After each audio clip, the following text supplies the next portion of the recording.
How many trillions do international organizations steal from the American people?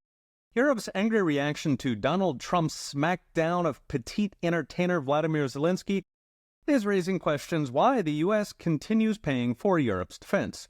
Based Utah Senator Mike Lee summed it up, posting, quote, "Exit NATO." This is a great idea, given NATO bleeds us for hundreds of billions of dollars and gives us nothing but a tripwire for World War III. But it does raise the question, what else should we exit?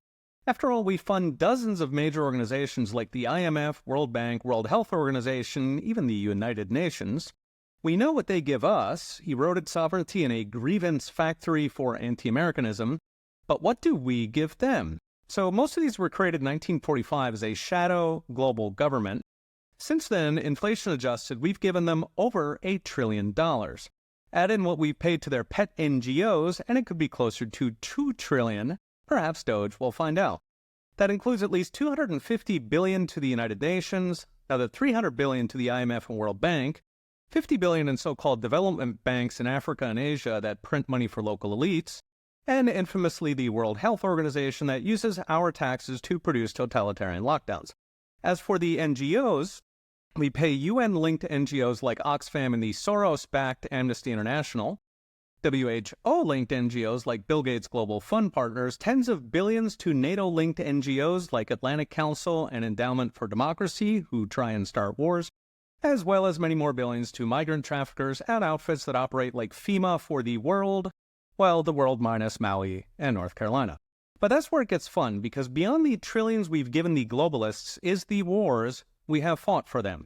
Inflation adjusted, we spent at least $1.3 trillion on Iraq, $3.2 trillion on Afghanistan, so $4.5 trillion for nothing.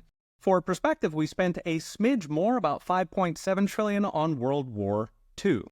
Alas, the wars are just the tip of the iceberg, because going by peers, at least 2/3 of our entire defense budget is for other countries, either protecting them or killing their enemies, rather than actually protecting our country. That includes 750 overseas bases in nearly 80 countries, numbering over 160,000 American soldiers, plus more than 50,000 civilian contractors.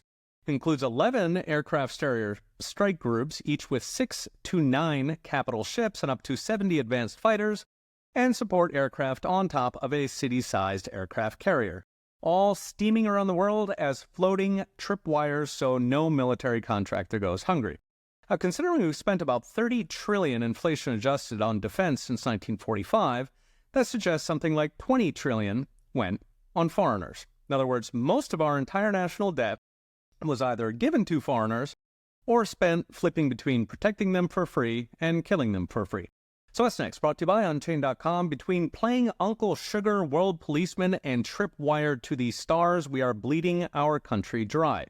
Trump recently floated cutting military spending by half if we can reduce tensions with Russia and China. If we quit the world policeman racket, we could bump that to 3/4, taking what's left, 500,000 men, to actually protect our own country. Okay, we'll be watching. See you next time.